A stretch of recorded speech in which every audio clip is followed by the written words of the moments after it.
নমস্কার বন্ধুরা, কেমন আছেন? আশা করি ভালোই আছেন। আমিও ভালো আছি। আমি আবার একটা নতুন রেসিপি নিয়ে চলে এসেছি তোমাদের সামনে। তো বন্ধুরা দেখো, আমি আজকে কি রেসিপি বানাচ্ছি। তো একটা মাশরুমের রেসিপি বানাবো। তো চলো বন্ধু, যা যাক আমার কিচেনে। তো দেখো, আমি কিছু মাশরুম নিয়েছি। তো এই মাশরুমটার নাম হচ্ছে মিল্কি মাশরুম। তো এই মাশরুম নিয়েছি, নিয়ে মাশরুমটাকে আমি টুকরো করে নিয়েছি। তো দেখো, টুকরো করে নেবার পর আমি জলে ভালোভাবে ধুয়ে নিচ্ছি। তো একদম পরিষ্কার করে ভালোভাবে ধুয়ে নিতে হবে। তো আমি জল পাল্টে পাল্টে 2 থেকে 3 বার আমি ধুয়ে নিয়েছি। নেবার পর এদিকে আমি একটা কড়া বসিয়ে দিয়েছি। তো কড়া গরম হয়ে যাওয়ার পরে তেলও দিয়ে দিয়েছি। তেল গরম হয়ে গেছে, তাতে আমি কিছু দিয়ে দিচ্ছি ক্যাপসিকাম কুচোনো। তো দেখো, আমি ক্যাপসিকাম কুচোনো দিয়ে দিলাম। দিয়ে ক্যাপসিকাম কুচোনোটা ওই তেলেতে ভেজে নেব। তো একদম পুরো ভাজা ভাজা নয়, জাস্ট সতে করা বলে যেরকম, সেই হিসাবে ভেজে নেবো। তো দেখতেই পেলে আমি কিরম পর্যায়ে নিয়ে এসেছি, নিয়ে এবার তুলে নিচ্ছি। তো এই রান্নাটা পুরোটাই সাদা তেলে করব বন্ধুরা। তো এবার বাকি তেল ছিল, তাতে আমি এবার মাশরুমগুলোও দিয়ে দিচ্ছি। তো মাশরুমগুলো আমি একটু নাড়াচাড়া করে ভেজে নেবো। তো সব কটা মাশরুম দিয়ে দিয়েছি। দিয়ে আমি এতে তেল মানে নুন দিইনি। মাশরুমগুলো দেখো এই পর্যায়ের আসা অবধি আমি ভেজেছি। তো ভাজার পরে আমি এটাকে তুলে নিচ্ছি। তো মাশরুমে জল বেরিয়েছিল, জলটা যতক্ষণ না শুকিয়ে গেছে ততক্ষণ আমি ভেজেছি।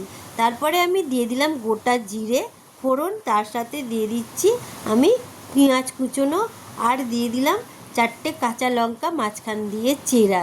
তো জিরেটা ফোড়ন ভাজা হয়ে যাবার পর তারপর আমি পেঁয়াজটা দিয়েছি। তো দেখো, পেঁয়াজ আর কাঁচা লঙ্কাটা একটু ভালো করে ভেজে নিয়েছি। এটা ভালো করেই ভেজে নিতে হবে। নেবার পর আমি দিয়ে দিচ্ছি এখানে আদা বাটা।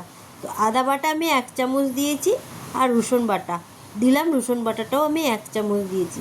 এবার আমি ওই আদা বাটা, রসুন বাটা আর পেঁয়াজ কুচি, সেগুলো আমি একসাথে এবার ভালোভাবে কষে নিয়েছি, যাতে কাঁচা গন্ধটা বেরিয়ে যায়। তারপরে আমি দিয়ে দিলাম টমেটো কুচি। তো এখানে আমি মিডিয়াম সাইজের 2টো টমেটম নিয়েছি। তো সেই টমেটমগুলো কুচি করে আমি একবার নেড়ে দিলাম। দেবার পর আমি দিয়ে দিচ্ছি নুন। তো টমেটম দেওয়ার সাথে সাথেই নুনটা দিলে খুব ভালো হয়, কেন কি টমেটমটা তাড়াতাড়ি নরম হয়ে যায়। তো নুনটা দিয়ে আমি মিশিয়ে নিয়েছি, নিয়ে এবার চাপা দিয়ে দিয়েছি। তো 2 মিনিটের পর আমি চাপাটা খুলে নিলাম। নেবার পর দেখো, আমি আবার খুন্তি দিয়ে নেড়ে নিচ্ছি টমেটমটা সেদ্ধ হয়েছে কি দেখার জন্যে। তো এইভাবে খুন্তি দিয়ে টমেটমটাকে গিতে গিতে নিতে হবে, যাতে টমেটমটা আরও ওর সাথে মিশে যায়। তারপরে দেখো, আমি দিয়ে দিলাম 1 চামচের মতন হলুদ গুঁড়ো। তারপরে দিলাম আমি জিরে গুঁড়ো। তারপর দিলাম আমি ধনে গুঁড়ো। আর এটা দিয়েছি কাশ্মীরি লাল লঙ্কার গুঁড়ো। আর দিয়েছি ঝালওয়ালা লঙ্কার গুঁড়ো। তো বন্ধুরা, তোমরা যে হিসাবে ঝাল খাবে সেই হিসাবে ঝাল লঙ্কা গুঁড়ো দিতে পারো। তারপর দিয়ে দিচ্ছি আমি চিনি। চিনি দেবার পরে এবার আমি ওটাকে ভালো করে কষে নেড়ে নেব। নেড়ে নেবার পর আমি আবার চাপা দিয়ে দেবো। চাপা দিয়ে দেবার পর আবার চাপা খুলে নিয়েছি 2 মিনিট পর। তো দেখো, আমার মশলা থেকে তেলও ছেড়ে দিয়েছে, আর মশলাটা আমার কষাও হয়ে গেছে। পুরো ভালোভাবে কষে নিতে হবে, একদম তেল ছাড়া অবধি কষে নিতে হবে। তারপরে যখন আমার মশলাটা কষা হয়ে গেল, তো দেখতেই পেলেন আমি মাশরুম আর ক্যাপসিকাম যেটা আগে থাকতে ভেজে রেখেছিলাম, সেটা এবার আমি ওই মশলার ওপর দিয়ে দিলাম।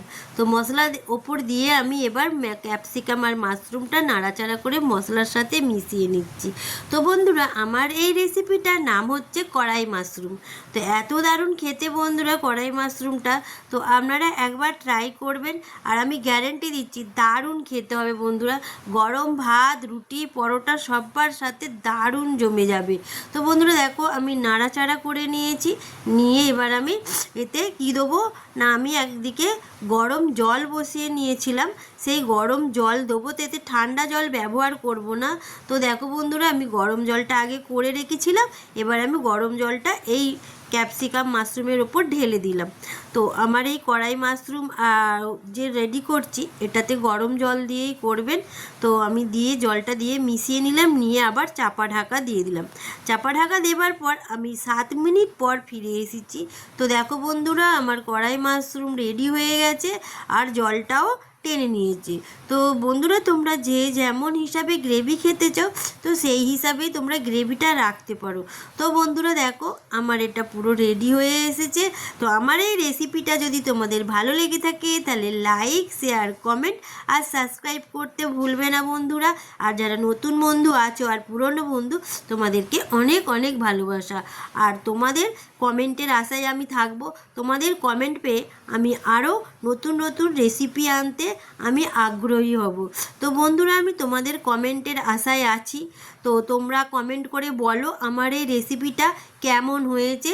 এটা হচ্ছে কড়াই মাশরুম, ভাত, রুটি, লুচি সবার সাথে দারুণ যাবে। তো বন্ধুরা টাটা, আবার দেখা হচ্ছে অন্য নতুন রেসিপির সাথে।